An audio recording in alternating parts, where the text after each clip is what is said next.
Salam gracia, kasih karunia yang melimpah-limpah itulah terus menyertai kita sekalian. Apapun yang sedang terjadi di kehidupan sekarang, percayalah kasih karunia melimpah-limpah. Kalau kita lemah, ada kasih karunia melimpah-limpah. Bahkan ini saya harus kasih tahu ya, mungkin engkau sedang berdosa sekarang, tapi ingat, Tuhan tidak pernah menolak ketika engkau datang pada Tuhan. Karena kasih karunia itu melimpah-limpah diberikan kepada kita. Siapapun kita. Asal kita tentu saja harus belajar, jangan senang gagal ya. Kegagalan tanpa disengaja, Tuhan maklum. Tapi sesudah kegagalan itu disadari, tinggalkan kegagalan. Jangan hidup dalam kegagalan masa lampau, tetaplah lihat ke depan sebab Tuhan punya rencana yang baik dalam kehidupan kita. Dan Tuhan akan menuntun kita terus, step by step sama Tuhan. Tuhan akan tuntun kita. Dan karena itu saya mau katakan, Tuhan mengasihi saudara. Amin. Baik, kita tidak bisa pungkiri lagi sekarang teman-teman bahwa dunia ini sungguh-sungguh sedang berubah. Dan perubahan ini sangat cepat sekali ya. Kalau kita lihat ya dalam kenyataan sekarang ini, perubahan-perubahan bisa sehari berubah sesuatu. Orang misalnya tidak terlalu sepakat dengan kata new normal, dirubah menjadi neonormal. Orang tidak begitu suka dengan kata PDP, sekarang diganti dengan istilah yang baru. Jadi perubahan itu sangat pasti ya. Seperti Tuhan sangat pasti, perubahan juga pasti. Dan perubahan itu terjadi ketika kita mulai mau bertumbuh. Setiap orang mau bertumbuh, pada saat yang sama terjadi perubahan. Demikian juga dengan saya sebagai pemberita firman, para pengkhotbah, para pelayan. Saya mau sampaikan mungkin agak ekstrim ya, tetapi kalau saudara dan saya tidak berubah, siap-siaplah digilas oleh perubahan. Karena kita harus siap betul berubah. Gaya pelayanan kita pun harus berubah. Jangan terpatok dengan yang lama dan berkata, dari dulu juga sudah begini, jadi gini aja terus. Gak bisa. Kita harus siap mengubah gaya pelayanan kita. Kita harus juga siap mengubah style kita. Kita juga harus siap menyampaikan hal-hal yang mengubah orang. Nah, karena itu saudara harus dan saya harus sungguh-sungguh terus-menerus terbuka akan perubahan. Ada teman bilang begini, sampaikan sesuatu itu relevan dengan keadaan. Kita harus lihat relevansinya sekarang ini. Nah, namun saudaraku, di tengah-tengah perubahan ini bisa saja kita seperti tidak bisa melakukan apa. Contoh bagi pemberita-pemberita firman Tuhan ya, melalui mimbar harapan pendeta, melalui mimbar online seperti ini, kita harus mempertahankan jati diri kita sebagai pelayan firman Tuhan. Karena itu penyampaian firman Tuhan hari ini saya ingin memperlengkapi teman-teman dan kita semuanya bagaimana jati diri kita sebagai orang-orang yang memberitakan firman. Nah, saya tertarik dengan firman Tuhan dalam Ezra pasal yang ke-7 ayat 10. Saya baca ya. Sebab Ezra telah bertekad untuk meneliti Taurat Tuhan dan melakukannya serta mengajar ketetapan dan peraturan di antara orang Israel. Dari ayat yang sangat sederhana ini, 3 hal yang harus kita perhatikan dalam pemberitaan firman Tuhan. Baik memberitakan firman Tuhan secara online, secara daring, dan juga menyampaikan firman Tuhan secara langsung. Ada seorang bijak bilang begini, khotbahkan apa yang kamu sudah lakukan, bukan lakukan apa yang kamu khotbahkan. Dan itu nampak dan nyata dalam kehidupan Ezra. Yang pertama, perhatikan dalam kalimat ini, sebab Ezra telah bertekad untuk meneliti Taurat Tuhan. Seorang pemberita firman Tuhan harus dimulai dengan dirinya itu harus menjadi seorang peneliti. Harus searching firman Tuhan terus. Harus meneliti firman Tuhan. Teliti dengan sungguh-sungguh firman Tuhan. Gali firman Tuhan. Temukan kebenaran firman Tuhan. Jadi hamba Tuhan, pemberita siapapun kita, karena kita terbuka semuanya untuk memberitakan firman. Bukan hanya pendeta ya, bukan hanya gembala, bukan hanya penginjil, bahkan saudara jadi anggota jemaat biasa pun sekarang ini terbuka bagi saudara kesempatan untuk memberitakan firman. Namun dalam pemberitaan firman selalu harus ingat ini. Saudara dan saya harus menjadi seorang peneliti. Bagaimana cara meneliti firman Tuhan? Dimulai dengan hal yang sederhana, baca firman Tuhan, baca Alkitab.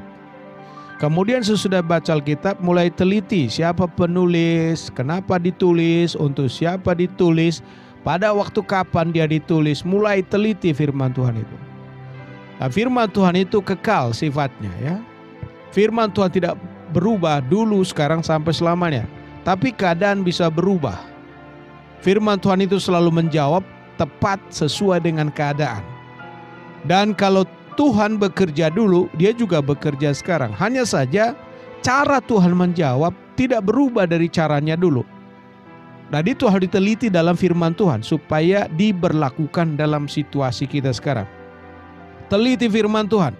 Jangan sampai salah dalam menyampaikan firman Tuhan. Sebab sekali kita salah menyampaikan firman Tuhan, orang yang mendengar kita juga mendengar sesuatu yang salah. Ketika orang mendengar yang salah dari kita, maka orang itu akan bertindak salah dari apa yang kita sampaikan. Itu nomor satu. Nomor dua, di sana dikatakan dalam kalimat berikutnya, sebab Ezra telah bertekad untuk meneliti Taurat Tuhan dan melakukannya. Jadi Ezra itu setelah dia teliti, baru kemudian dia lakukan. Apa yang dia tahu, apa yang dia terima sebagai kebenaran, dia melakukan firman Tuhan itu. Memang ketika kita melakukan firman Tuhan itu, maka firman itu akan terus membawa kita lebih ingat. Ada banyak ya kalau kita lihat firman, sepertinya sulit dicerna. Kadang-kala kita juga, bagaimana saya bisa mengerti firman Tuhan ini? Ada firman Tuhan itu dilakukan dulu baru mengerti. Pokoknya dilakukan saja walaupun kadang-kala kita tidak mengerti. Sama halnya kalau kita makan obat ya. Ada obat misalnya, kan kita nggak harus tahu itu ingredientnya apa, kandungannya apa. Tapi ketika penjual obat, pemberi obat sama kita, ini obat menolak gas dari mah kita, kan kita tinggal nikmati saja. Jadi firman Tuhan itu tidak harus semua diketahui sampai harus benar-benar wow saya ngerti. Lakukan saja firman Tuhan itu. Ketika kita lakukan firman Tuhan, nanti dampaknya pasti terasa. Dan ketika kita sudah lakukan firman Tuhan, pada waktu kita lakukan firman itu akan lakukan sesuatu dalam kita. Jadi kerjakan dulu firman, lakukan dulu firman, maka pada gilirannya firman itu melakukan sesuatu pada kita. Dan ini penting. Kalau firman itu sudah kita lakukan, firman itu jadi pengalaman kita, firman itu menyatu dengan kita, oh itu sangat powerful ketika kita sampaikan pada orang lain. Sebab yang dibutuhkan manusia sekarang ini, teman-teman, adalah kamu sampaikan firman, kamu alami enggak itu? Kamu katakan Tuhan Yesus penyembuh, kamu pernah enggak mengalami kamu sembuh? Kamu katakan Yesus sahabat yang baik, kamu rasakan enggak kedekatan dengan dia setiap saat? Kamu pernah katakan bahwa Tuhan Yesus itu adalah penolong saya di kala susah, pernah enggak kamu mengalami? Nah, ketika kita alami itu, Ini sebuah kesaksian yang kita bisa sampaikan pada orang lain. Dan itu sangat punya kuasa. Nah, bagian ketiga, apa yang kita harus lakukan sebagai pengajar firman, yang menyampaikan firman Tuhan. Bagian terakhir dari ayat ini dikatakan, sebab Ezra telah bertekad untuk meneliti Taurat Tuhan. Itu tadi nomor 1. Dan melakukannya, nomor 2. Serta mengajar ketetapan dan peraturan di antara orang Israel. Sesudah kita meneliti, lakukan apa yang kita teliti. Nah, tadi saya sudah katakan, apa yang kita teliti itu belum tentu semua kita fahami. Kalau sampai tidak fahami, ya sudah, lakukan aja lah. Toh kita nggak akan tersesat kok lakukan firman Tuhan.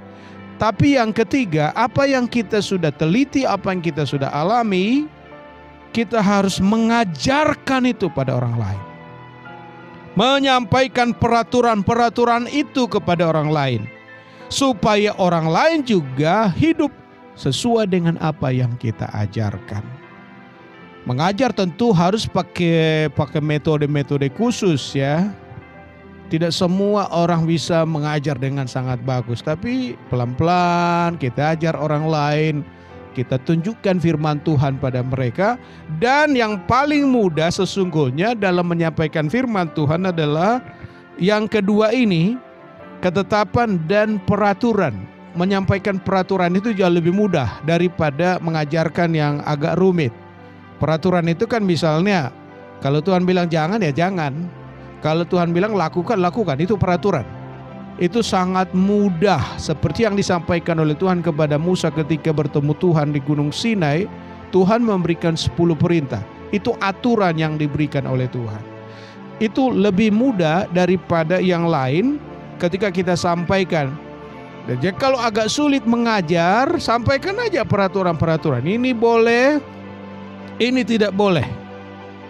Ini lakukan, ini jangan lakukan. Itu aturan. Ketika orang mulai mendengarkan peraturan itu, maka dia lakukan, maka dia akan benar di hadapan Tuhan.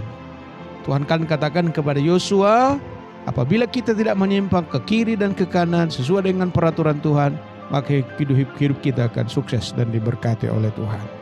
Jadi saudaraku, saya berikan kesimpulan begini. Situasi memang makin rumit, situasi justru menuntut kita untuk memberitakan firman Tuhan.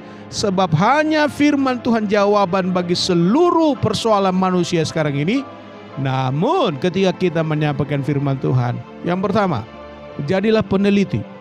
Tidak ada waktu untuk tidak selalu belajar, membaca Alkitab. Dan kemudian apa yang kita sudah teliti harus dilakukan dulu. Ketika kita lakukan, kita jadi berpengalaman dengan firman Tuhan itu. Dan ketika kita sudah berpengalaman, maka kita akan sangat kuat menyampaikannya pada bagian yang ketiga. Ajar orang lain. Sampaikan peraturan-peraturannya. Sebab dunia ini sekarang membutuhkan aturan dari Tuhan. Dunia ini membutuhkan pengajaran dari Tuhan. Dan itu disampaikan oleh siapa? Ya saudara dan saya yang diberikan oleh Tuhan kesempatan melakukannya. Semoga dari apa yang saya sampaikan ini engkau diberkati dan jadilah pemberita firman yang berhasil di tengah dunia yang sedang menanti keberhasilan. Tuhan memberkati. I love you. Haleluya.